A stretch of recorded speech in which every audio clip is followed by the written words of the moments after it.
Eu não quero ouvir piadinha de ninguém que vai dizer que cinema argentino é melhor do que cinema brasileiro apenas por causa desse filme. Brincadeiras à parte, no ano passado, quando O Mal que Nos Habita havia sido lançado, houve toda uma comoção da internet de que era o grande terror de 2023.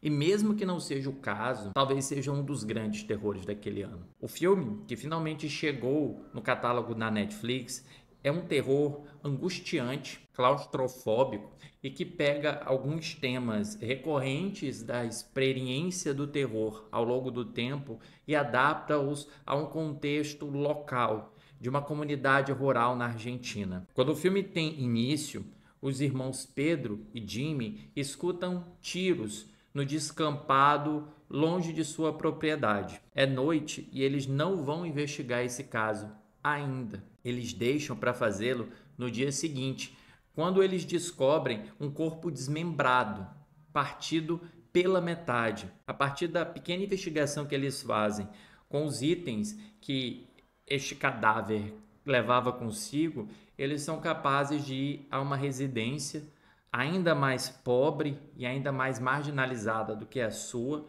e descobrir que existe um possuído dentro da comunidade. Um homem cujo corpo já está totalmente deformado por conta de uma possessão demoníaca que já dura mais de um ano e que a burocracia da Argentina impediu de lidar. É que dentro do filme, a lógica de possessão é um tanto quanto diferente da lógica de possessão que nós estamos acostumados e tem até mesmo um protocolo sanitário específico para tratar.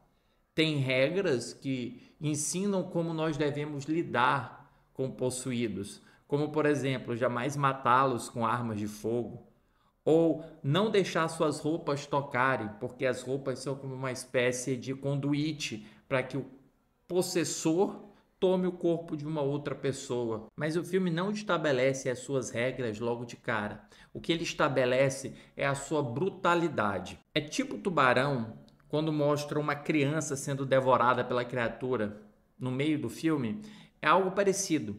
O filme aposta nessa brutalidade excessiva que vem acompanhada de muito gore, como uma mulher que tira a própria vida com machadadas na própria cabeça. O que é interessante de perceber dentro do filme, além de sua brutalidade e de sua propensão a uma violência extrema que não vai poupar crianças e idosos, é que é uma obra que discute a própria natureza do seu protagonista, Pedro, que é um cara de cabeça muito dura, um cara muito resoluto nas suas próprias decisões e que não vai ouvir ninguém.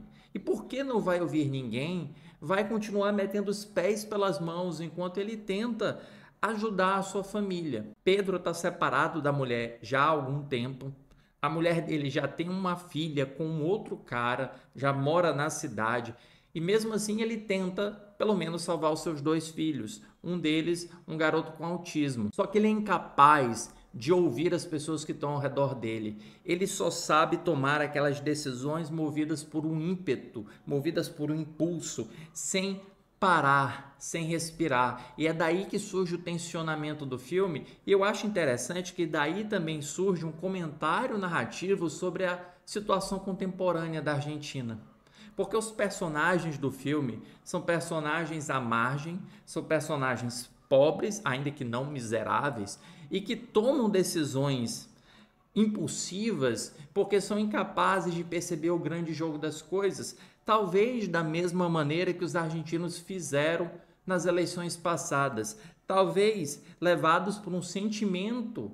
E aí não é nenhuma relação direta com política, mas é um próprio sentimento de desesperança argentino, diante de uma circunstância em que existe um mal à solta numa comunidade, o mal que vai tomar os seus familiares, que vai jogar estes contra você, que vai fazer com que estes devorem aqueles que estejam vivos, criando também mais uma camada de discussão do filme dentro da sociedade argentina, que é essa lógica de canibalismo, esta lógica de que os cidadãos argentinos estão dispostos a devorar uns aos outros, tomados por um espírito que os cega. E o filme consegue construir esse sentimento de desesperança. mesmo em espaços rurais, em tomadas abertas. Você sente que aqueles personagens não têm para onde fugir, que as portas estão sendo fechadas, que os membros da família estão sendo perdidos um a um, que está acontecendo coisas que eles não podem lidar e que eles não têm a capacidade de lidar se eles não ouvirem,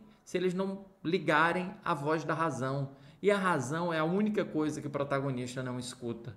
Talvez o seu irmão escute um pouco mais, mas não ele. E assim o filme se torna um retrato muito pessimista, utilizando a chave do terror para retratar essa decadência da sociedade argentina. Nesse sentido, o filme ainda termina com uma imagem muito poderosa, que eu não vou contar para vocês, evidentemente, mas que é uma imagem que vai discutir questões geracionais entre uma nova Argentina e uma Argentina do passado, utilizando, mais uma vez, um sentimento muito pessimista para encarar o futuro. É um grande filme de terror que deixa a gente incomodado por sua violência extrema, mas também pela maneira com que ele utiliza elementos que nós já conhecemos de formas inéditas. Ele recicla temas, ele recicla o horror para poder construir a sua própria versão do horror, que é muito dependente do mundo em que os personagens estão. Para O Mal Nos Habita, que está disponível no catálogo da Netflix, eu dou 4 estrelas e 5. E eu quero ver os comentários de todos vocês sobre o que vocês acharam do filme.